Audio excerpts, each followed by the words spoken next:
আরে হেমন্ত নন্দিনী তো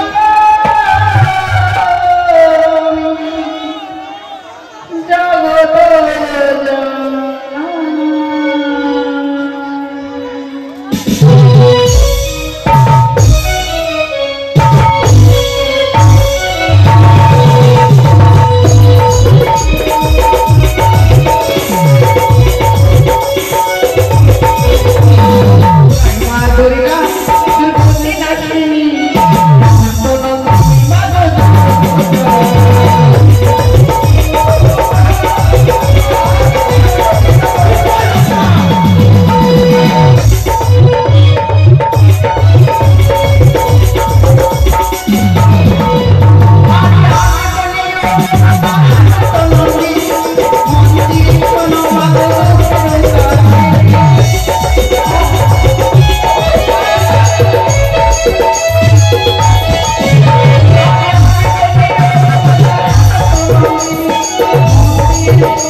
কি বলে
আমার প্রাণের ঈশ্বরকে যে রক্ষণ করেছে ওই মানুষের গানে লাগিয়ে শত ব্যথা রাখি নিয়ে এসেছিলাম এই দেব করে সকলের অবতার আমরা সকলে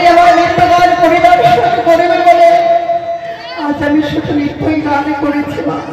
আমি তোমার স্বামীকে পাগল করতে আসিনি, আমি তো স্বামীকে ফেরাবার তরে এসেছি এই বন্য দেব সভাতে। সত্যই বলেছ মা, আমি তোমায় চিনতে পেরেছি।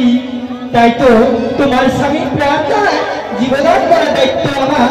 তুমি আসন গ্রহণ করো। তুমি তাই হবে মা। স্বামী গো, আমি তোমার সঙ্গে না অন্যায় কথা বলেছি, তোমাকে মেরেছি, তার জন্য আমায় ক্ষমা করে দাও। বেশ। চণ্ডী বলো গো নারদ, মামা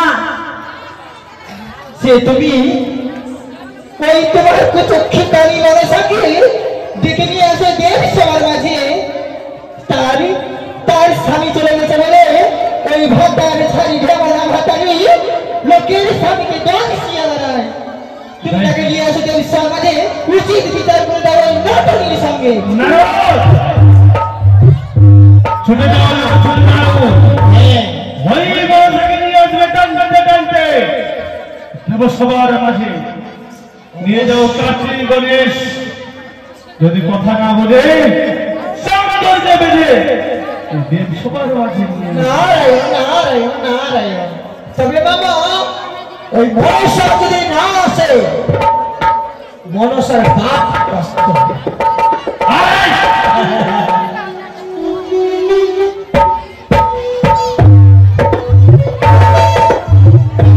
মনসা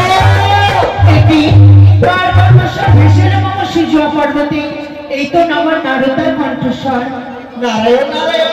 ওরে বউ পদ্মা, নারদা তবু চরণে আমার শতকোটি প্রণাম দাদা। আয়ুষ্মান ভব। বলো কেন এসেছি সিজুয়া পর্বতে? আমি এসেছি, তোর পিতা তোকে দেবসভায় ডেকে পাঠিয়েছি। দেবসভায়? হ্যাঁ। কিন্তু কেন দাদা? কেন? এক মর্ত ধাম থেকে এক নারী এসেছে, সে নারীর স্বামীকে তোমার সর্বে দংশন করেছে। নারদা কি বলছো তুমি? হ্যাঁ আমার নামে তো স্বামীকে দংশন করেছে। হ্যাঁ। কিন্তু নারদা আজ আমি যেতে পারবো না সে পূর্ণ দেবসভায়। আমার হাড় ভাঙা জ্বর হয়েছে। নারায়ণ নারায়ণ। কি বললে কি বললে মনসা? আমার হাড় ভাঙা জ্বর হয়েছে দিকে নারদা। দিকে দিকে হাতটা দিকে। হাতে জ্বর কিন্তু কপালে নাই। নারায়ণ নারায়ণ। বেশ বেশ। বাবা, আপনার মেয়ে 3rd ডিগ্রি জ্বর আসতে পারবে না। নারদ, হ্যাঁ, দেবতার কখনো জ্বর হয় না। তাহলে তোমায় মিথ্যা বলেছি। ও ঠিক আছে ঠিক আছে। নারায়ণ নারায়ণ। দাও বেশ, আপনাকে এনে নিয়ে যাবো। আরে মনসা, বলো নারদা। তুমি যদি স্বেচ্ছায় না যাও, তোমাকে জোরপূর্বক করে বেঁধে নিয়ে যাবো। অমর করো না নারদা। এসো। বললে তুমি আজ তুমি আমার হস্তে বন্ধন দিলে। হ্যাঁ, আমার মৃত্যু করো নারদা। আমার কিছু করার নাই রে বোন, তোর পিতার আদেশ।